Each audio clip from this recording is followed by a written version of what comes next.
uyu munsi mu isanzure hejuru cyane ku birometero ibihumbi 36 uvuye ku mitwe yacu, kimwe mu byogajuru bihari ubu aka kanya birimo kuzenguruka isi biduha serivisi zirebana n'itumanaho cyitwa icyerekezo. Nibyo mu isanzure hari icyogajuru cyahawe akabyiniriro k'icyerekezo kubera ko cyoherejwe ku bufatanye n'u Rwanda. Usibye ibi, mu minsi izaza mushobora kuzumva amakuru kuri Radio Rwanda aho umunyamakuru azababwira ko imwe mu ngingo ayo makuru aza kwibandaho ari uko u Rwanda rwohereje mu isanzure icyogajuru cyarwo kizajya kirufasha mu kubona amakuru ya bimwe mu bireba u Rwanda bigamije kunoza imibereho y'abanyarwanda. Iki gihe umunyamakuru navuga iyi nkuru bizaba ngombwa ko abasobanurira icyogajuru icyo ari cyo, gikora iki, kimaze iki, mu isanzure aho kiba kiri ni hehe, muri make icyogajuru, icyerekezo n'ibindi byinshi ubu kano kanya birihe, birimo gukora iki. Ni gute abantu bakora ikintu bakagikoresha ibyuma bakacyohereza mu isanzure kikagumayo kigakora ibyo bashaka. Twebwe reka tubivugeho mu kanya. Nitwa Ismael Mwanafunzi. Iki kiganiro cyitwa Waruziko, ni icya Radio Rwanda, mwumva buri ku cyumweru isaa 2 za mu gitondo, ku wa kabiri isaa 2 z'umugoroba no ku wa gatandatu isaa 7 z'amanywa. Ikaze.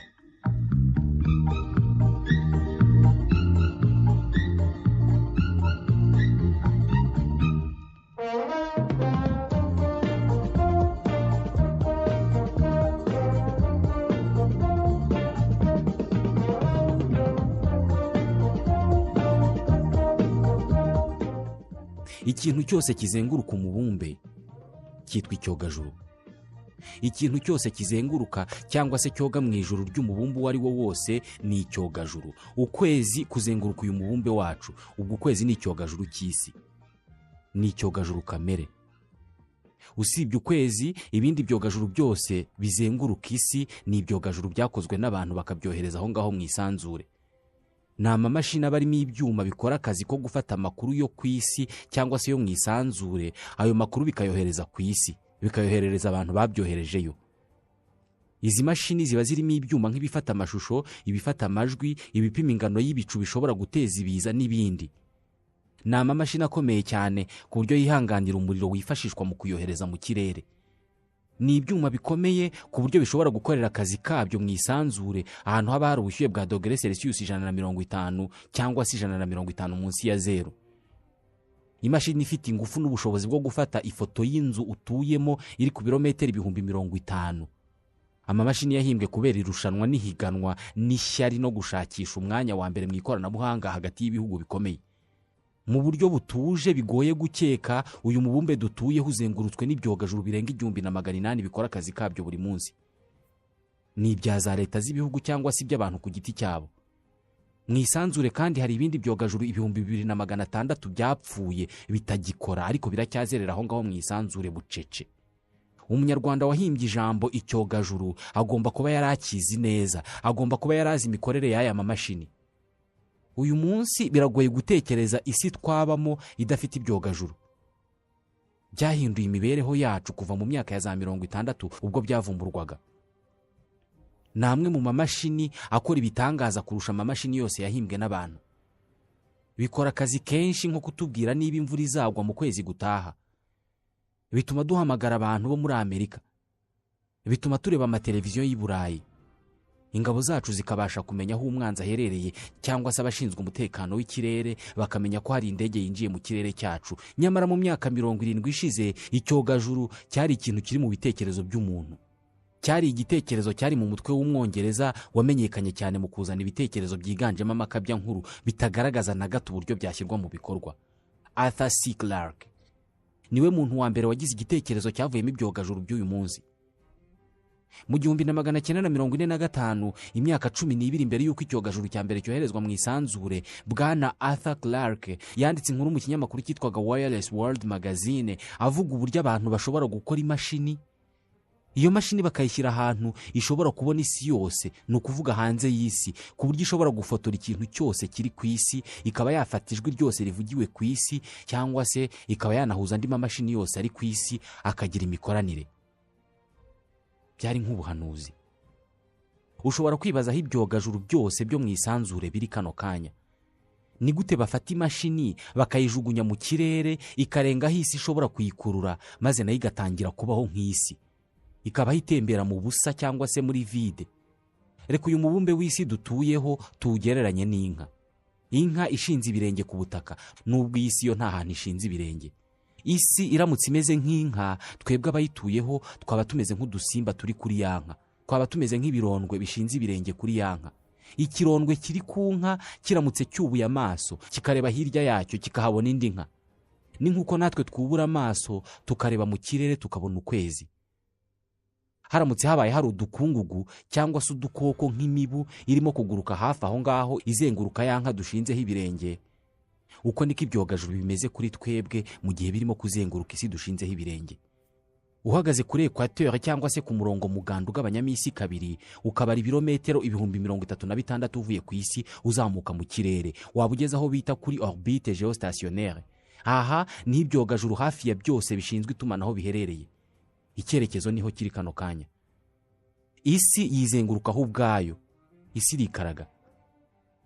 Mu masaha 24 iba yikaraze ku buryo buri gace ko ku isi kaba kagarutse hahandi katangiriye. Ibi byogajuru bishinzwe itumanaho biri kuri orbite geostationnaire nabyo bizengurukana n'isi. Bizenguruka ku muvuduko w'isi ku buryo aho icyogajuru giherereye agace cyerekeyemo gishinzwe guha service gitanga kaguma ari ako ngako. Arthur C. Clarke niwe wa mbere watekereje kandi akagaragaza ko rimwe icyuma cyakozwe n'umuntu kizazenguruka isi. Buri gihe iyo ufashe ikintu ukakinaga, bitewe n'ingufu ukinaganye kiragenda kikagwa mu ntera runaka kubera ko kiba kigeze aho ingufu zacyohereje zitakiruta iz'isi ifite ikoresha mu kugikurura. Iyo ushaka kohereza ikintu kure nawe ukoresha ingufu nyinshi ku buryo isi iri butinde kugikurura, iri butinde kuganza izo ngufu zawe kubera uburyo ari nyinshi. Ushaka kohereza ikintu kure cyane hashoboka mu ntera ya kure cyane, byagusaba gukoresha imashini ifite ubushobozi bwo kujugunya icyo kintu kure cyane kurusha ukuboko kwawe. Imbunda. Uko niko imbunda yifashishwa mu kujugunya isasu kure cyane hashoboka. Aho isasu rigarukira ubwo ingufu zaryohereje, no kuvuga ingufu z'imbunda, niho ziba zigarukira. Isi igahita irimanura ku butaka. Buriya haramutse habonetse imbunda yarasa isasu rigenda ku muvuduko w'ibirometero 28,163 mu isaha imwe, iryo sasu ryaba rifite umuvuduko ungana uko ryarenga isi. Kurenga isi ni ugutumbagira ukagera aho rukuruzi y'isi itagifite ubushobozi bwo gukurura icyo kintu. Iryo sasu ryakwisanga mu isanzure ririmo kuzenguruka isi kubera ko uko isi yajya igerageza kurikurura itakibifitiye ububasha, ryo ryajya rizengurukana nayo. Buriya ufashe rukuruzi ukagerageza kuyifatisha kuma ariko ntuyikegereze, ukajya uyinyuze hejuru y'ako kuma uyizengurutsa, ako kuma nako kayizenguruka inyuma. Nguko uko ibyogajuru biba hanze y'isi bikajya biyizengurukaho. Uyu munsi icyuma gishobora kurasa isasu cyangwa se gishobora kurasa ikindi kintu kikagenda ku muvuduko w'ibirometero 28,000 mu isaha ku buryo kirenga isi, cyitwa rocket. Ni nk'ikibunda cya rutura. Nizo bakoresha bohereza ibyogajuru mu isanzure. Iyo bavuga ibitwaro bya kirimbuzi baba bavuga ubwoko bw'ibisasu bishobora gusenya nk'umujyi wose kandi byarashishijwe imbunda zifite ingufu zenda kungana nk'izirasa cyangwa se zisunika icyogajuru kikagera mu isanzure. Iyo icyogajuru kizamutse kikarenga aho isi ishobora kugikurura, icyo gihe gitandukana n'ibyuma byagisunitse bikigezayo. Icyo gihe kandi gihita gifungura ibyuma bikurura imirasire y'izuba cyangwa se panneau solaire kugira ngo gikurure amashanyarazi azagikoresha aho kiri mu isanzure. Niyo mpamvu iyo ubonye icyogajuru hano ku isi kiba kimeze nk'icumu. Kiriya kimeze nk'icumu ni rocket cyohereza, ariko iyo kigeze iyo ngiyo mu isanzure, ariko iyo tubonye amafoto yaho kiri mu isanzure dusanga kimeze nk'igisanduku gifite ibimeze nk'amababa. Ariya mababa ni za panneau solaire. Ubundi cyitwa isanzure ntabwo gihera kure uturutse aha ngaha turi ku isi. Isanzure rihera ku birometero 150 uvuye hano dushinze ibirenge.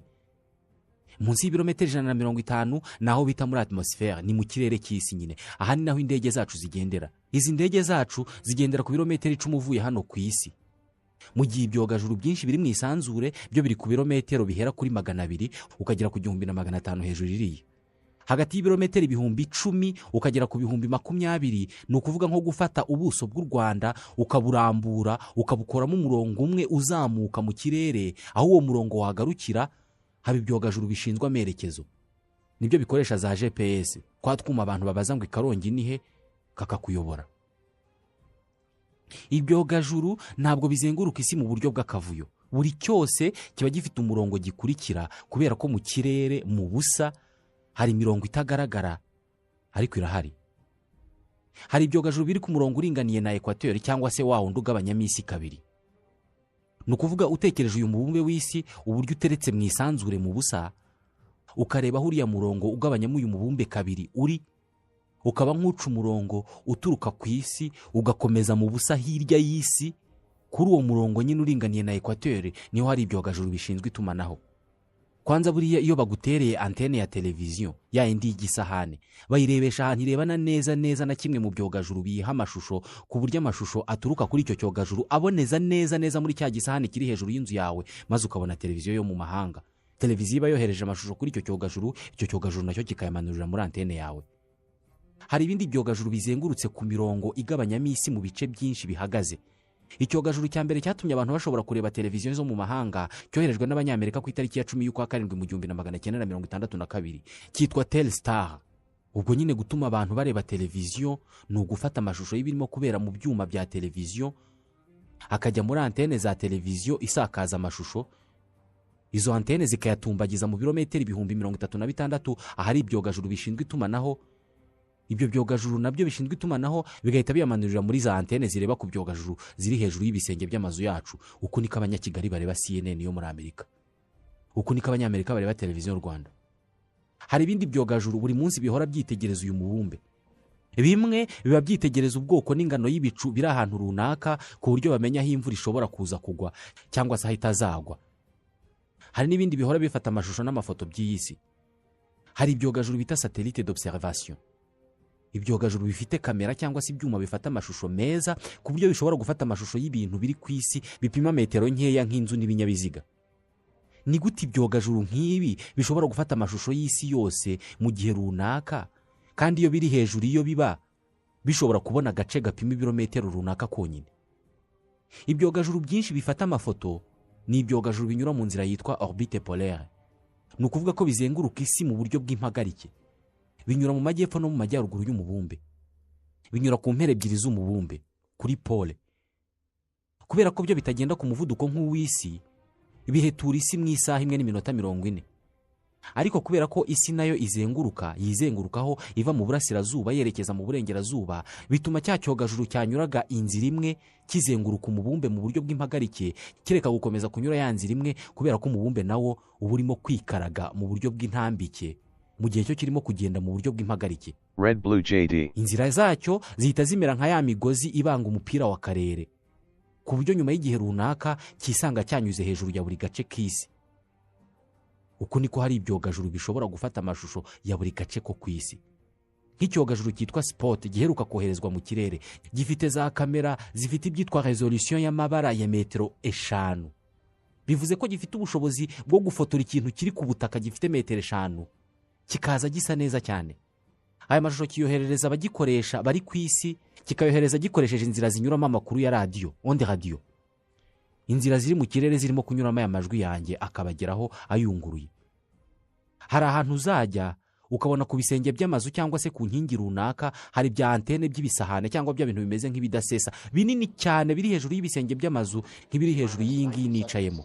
Biba bishinzwe gukurura amakuru yose yoherezwa n'ibyogajuru, bikaba bifite ubushobozi bwo guhita bihindura ayo makuru mu mashusho cyangwa se mu majwi cyangwa se ikindi icyo cyogajuru gikora. Icyo cyogajuru cyitwa Spot nari mvuze gishobora gufata amashusho y'amabara cyangwa se en couleur kuri metero 5, ariko iyo gifashe ay'umukara n'umweru gishobora gufata amafoto mu gace ka metero 2.5. Ni icyogajuru gishobora gufata amafoto y'ibimera kikagaragaza ko ibigori byo muri Ruhango byibasiwe na nkongo idasanzwe. Ibyogajuru bishinzwe iteganyagihe byo byohereza amakuru y'uburyo ikirere cy'isi gihagaze buri minota 30. Aya niyo mu kigo cy'igihugu gishinzwe ubumenyi bw'ikirere bakoresha batubwira iteganyagihe rya buri munsi. Ibi byogajuru bishinzwe iteganyagihe nibyo bireba ku isi bikanabona ahantu hari imiyaga ikomeye ishobora guteza ibibazo. Binareba hiyo miyaga irimo kwerekeza maze bakaburira abaturage. Mu isi hari station de reception cyangwa se ibigo byakira amakuru y'ibi byogajuru bigera ku 2,000. T-minus 17 seconds and counting. 15, 12, 11, 10, 9, 8, 7, 6, start, 2, 1. kuba kohereza icyogajuru mu kirere bisa n'ibyoroshye ntabwo bivuze ko abantu bashobora gukoresha bya byuma wagereranya n'ibibunda bisunika ibyogajuru ngo bohereze ibintu byose babonye. Uburemere bw'icyogajuru n'ikiguzi cyo kucyohereza bifite umwanya munini kuri iyi ngingo. Ibyogajuru bya mbere byabaga bipima ibiro runaka, ariko bikaba byaratwaye amamiliyoni mu kubyubaka no kubyohereza mu isanzure. Uyu munsi kubera ko havumbuwe rockets cyangwa se bya byuma bibyohereza bigurumana bifite ingufu ntagereranywa, hari ibyogajuru bishobora kugira uburemere burenze toni. Gusa n'ibito biracyahari. Uyu munsi hari byinshi byoherezwa mu bunini bwabyo bingana na frigo nini. Bigitangira kohereza icyogajuru mu isanzure byabaga ari amadolari 30,000 kuri garama 450. Uyu munsi ibyinshi mu byogajuru byoherezwa ni ibishinzwe kutworohereza itumanaho, interinete, telefone, televiziyo. Ibyogajuru by'itumanaho kandi biba bigomba kujya mu isanzure bikajya ahantu biteganye neza n'umurongo w'abanyamisi kabiri wa Equateur. Ibi twabivuze. Ibi bibikora kubera ko biba bigomba kuzengurukana n'isi ku muvuduko wayo, ku buryo unakibonye utamenya ko kirimo kugenda kubera ko kigendana n'isi ku muvuduko wayo. Ni nkuko natwe tutajya tumenya ko turimo kuzenguruka. Kugira ngo rero icyogajuru bicyorohere kuzamuka kijye mu isanzure aho kiringaniye na Equateur, bisaba ko cyohererezwa ahantu hegereye Equateur. Niyo mpamvu Ubufaransa bwubatse sitasiyo yo kohereza ibyogajuru ahitwa Kourou muri Guyane, ahantu hegereye Equateur. Sitasiyo ya Kourou iri ku birometero 5 uvuye kuri Equateur. Ibi bigabanya ikiguzi cyo kohereza icyogajuru kubera kurebye uburyo umubumbe w'isi ureremba mu isanzure n'ahantu umurongo ugabanyamo kabiri uherereye, usanga kohereza icyogajuru mu isanzure kikajyaho kiringaniye n'uwo murongo bisaba gutambika gato kurusha uko wajya kucyoherereza nko muri Afurika y'Epfo. Iyi niyo mpamvu icyerekezo bagiye kucyoherereza ahangaha muri Guyane, kubera ko kigomba kujyaho kiringaniye na Equateur. Ibihugu byinshi cyangwa se ibigo byinshi iyo bigiye kubaka ibikorwa remezo byo kohereza ibyogajuru bibyubaka hafi ya wa murongo ugabanyamisi kabiri wa Equateur kugira ngo ibyogajuru by'itumanaho bizoherezwe bitandukanye. Guidance now converging. Discovery's onboard computers commanding the main engine nozzles to swivel, aiming the shuttle for its precise target in space for main engine cutoff. Ukwagura ingano y'ibyogajuru n'ikoranabuhanga ribikoresha byatumye hakorwa ibyogajuru byifitemo ibyitwa space station cyangwa se station spatiale. Ni ibyogajuru abastronaute cyangwa se abahanga mu birebana n'isanzure bashobora kwiberamo mu gihe cy'amezi bazenguruka uyu mubumbe dutuye. Uyu munsi ibihugu nk'Ubuyapani, Ubushinwa, Leta Zunze Ubumwe za Amerika, Uburusiya bafite za station spatiale ku murongo uzenguruka isi. Abashakashatsi babo bamara ibyumweru cyangwa se amezi mu byogajuru hanze y'isi. Uyu munsi Abarusiya bafatanije n'Abanyamerika, Abongereza, Brazil, Ubufaransa, Ubudage, Ubusuwisi, Ubuyapani n'abandi bohereje icyitwa International Space Station. Ni icyogajuru cyoherejwe mu 1998, kirimo abantu 3. Hejuru iyo ngiyo bakorerayo ubushakashatsi ku birebana n'ikirere, ubuzima bw'umuntu n'ibindi. Abahanga bo mu bigo bishinzwe iby'isanzure nka NASA y'Abanyamerika, Roscosmos y'Abarusiya, JAXA y'Abayapani, ESA y'Uburayi na CSA y'Abanyakanada nibo bakurikiranira ku isi iby'iki cyogajuru. Ni gute isi yageze kuri ibi bintu? Ubukungu no kwigirira icyizere nizo zari ingingo ebyiri zari zigezweho muri Leta Zunze Ubumwe za Amerika mu myaka y'1950. Intambara ya kabiri y'isi yari yararangiye kandi bari barayisohotsemo kigabo ku buryo igihugu cyari gihagaze neza. Dwight Eisenhower wari warayoboye ingabo z'abariye zatsinze intambara, niwe wari uyoboye Leta Zunze Ubumwe za Amerika. Iki gihe bari bibasiwe n'icyitwa materialisme, baraguraga, bakarya, bakumva indirimbo za Elvis Presley. Bari bafite ibyishimo bitangirwa na inkuru. Leta Zunze Ubumwe z'Abasoviete kari ko kabazo gato ya Leta Zunze Ubumwe za Amerika zari zifite, ariko nako ntabwo kari gakomeye kubera ko Amerika yari yarigeze gukora bombe atomique. Byayihaga gutuza ikumva ko ariyo ya mbere mu ikoranabuhanga. Ibi Abanyamerika babyizeye kugera ku itariki ya 4 y'ukwa 10 mu 1957 ubwo Abarusiya cyangwa se Abanyaleta Zunze Ubumwe z'Abasoviete boherezaga mu isanzure ikintu bise Sputnik. Sputnik ubundi bivuga traveling companion de route, umufatanyabikorwa mu rugendo. kubasha kohereza Sputnik mu kirere nibyo byabaye icyogajuru cya mbere cyakozwe n'abantu cyoherejwe mu isanzure hafi y'isi. Usibye ukwezi nk'icyogajuru cyacu kamere, Sputnik nicyo cyogajuru cyacu kitari kamere cyageze mu isanzure. Yari inkuru nziza ku muntu uwo ari we wese mu isi yose, ariko bikaba inkuru mbi ku ishema ry'Abanyamerika. Sputnik 1 yari imashini imeze nk'umubumbe, ikagira santimetero 58 z'umurambararo n'ibiro 83 by'uburemere. Yoherejwe ku birometero 930 uvuye ku isi. Umumaro w'iki cyogajuru wonyine kwari ukureba niba hashobora koherezwa imashini mu isanzure, imashini yabasha gukurura ibimenyetso by'amajwi bivuye ku isi bikanyura mu nzira zicamo amajwi ya radiyo. Icyo cyogajuru cyazengurutse uyu mubumbe dutuyeho mu gihe cy'iminota 98 yonyine. Dore akazi cyahakoze. Kohereza ayo majwi ku isi byonyine byatumye abantu bamenya ko icyogajuru gishobora koroshya itumanaho mu isi, kubera ko niba barashoboraga kuvuga amajwi akagera ku cyogajuru kikabagarurira izo bip bip mwumva cyangwa se utwo tujwi muri kumva, ni ikimenyetso cy'uko icyogajuru cyashoboraga koroshya itumanaho, ariko cyane cyane kikaba ikimenyetso cy'uko umuntu yakohereza icyuma mu isanzure agakomeza kugikurikirana ari ku isi. Iki cyogajuru cyateje Abanyamerika ihungabana, kubera ko niba umuntu ashobora kohereza ikintu nk'icyo ngicyo mu isanzure, aba ashobora no guhagarara i Moscow akakoherereza igisasi Washington. Uyu munsi mu mazu ndangamurage muri Leta Zunze Ubumwe za Amerika haracyarimo replike cyangwa se ibyiganano by'iki cyogajuru cy'Abarusiya. Sputnik ya mbere ikimara koherezwa mu kirere ikamara iminota 98 igahita ipfa, Perezida w'Uburusiya w'icyo gihe Bwana Nikita Khrushchev yahise asaba abahanga b'Abarusiya mu by'isanzure kugira vuba na bwangu bagakora ikindi cyogajuru bakacyohereza kirimo n'ikinyabuzima kugira ngo bakomeze barishe umutima Abanyamerika. Huti mu byumweru 4 bubatse Sputnik 2. Bamaze kuyubaka neza, bafata imbwakazi yitwaga Laika yapimaga ibiro 5 bayishyira muri icyo cyogajuru. Maze ku itariki ya 3 y'ukwezi kwa 11 mu 1957, nyuma y'ukwezi kumwe bohereje Sputnik ya mbere, bohereza n'iya kabiri irimo imbwa. Iki cyogajuru bari bibagiye kugikorera uburyo bwo kugenzura ubushyuhe, maze nyuma y'amasaha 7 kigeze mu isanzure, iyi mbwa igira ubushyuhe bwinshi irapfa. Ngiki kinyabuzima cya mbere abantu bohereje mu isanzure. Mu gihe Sputnik 2 yari irimo ijya mu isanzure, Abanyamerika nabo bari barimo gukora icyogajuru bihuta cyane. Maze ku itariki ya mbere y'ukwezi kwa 2 mu 1958, nyuma y'amezi 3 Abarusiya bohereje Sputnik 1, Abanyamerika nabo bohereza Explorer 1. Explorer 1 yo yamaze imyaka 8 mu kirere kurusha Sputnik. Iki gihe wari warakoze iki cyogajuru cy'Abanyamerika witwaga Wernher von Braun yahise avuga ati, ubu mu buryo budasubirwaho twamaze gukandagiza ikirenge cyacu mu isanzure kandi ntabwo tuzongera kugikurayo.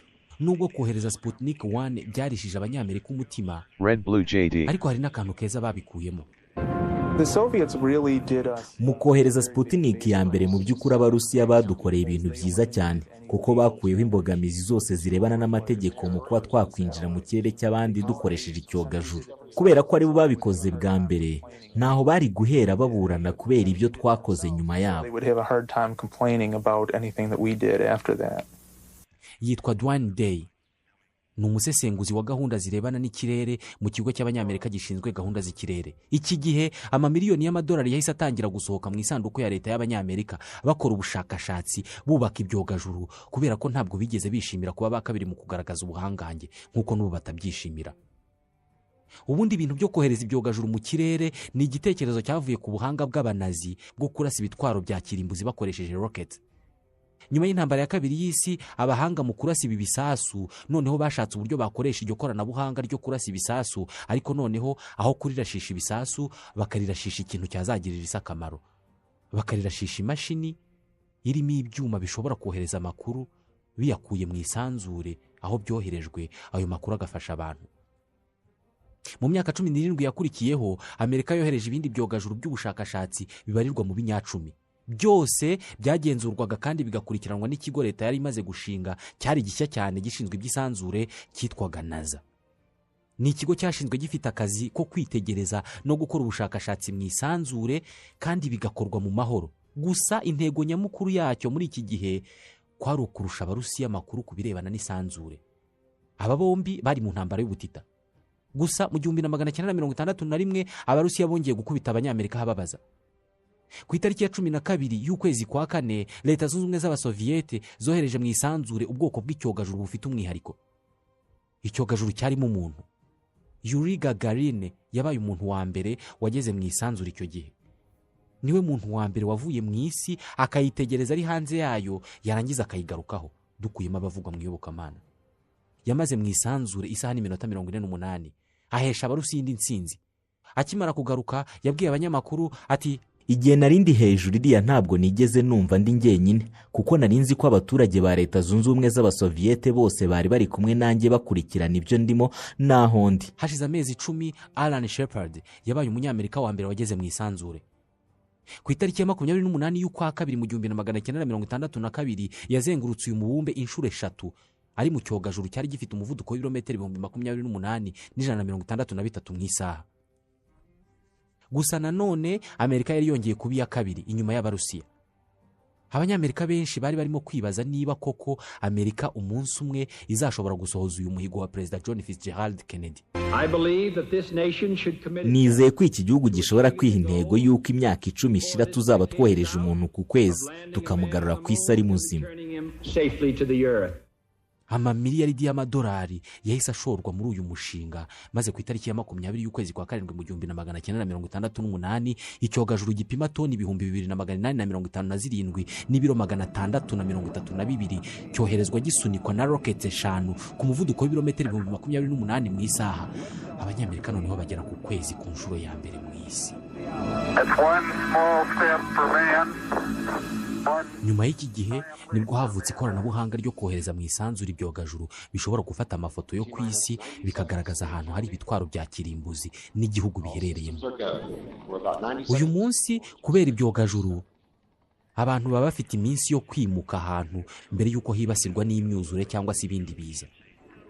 Indege n'amato yose yo mu isi abafite radio zifite akazi ko kohereza amajwi n'ibimenyetso byayo kuri kimwe mu byogajuru bishinzwe itumanaho. Ibi bituma indege ya buri wirengero mu kirere cyangwa se ubwato bwa buri wirengero mu nyanja abantu bashobora kubona amakuru aturutse ku byogajuru, amakuru atuma bamenya aho iyo ndege cyangwa se ubwo bwato buherereye ku isi.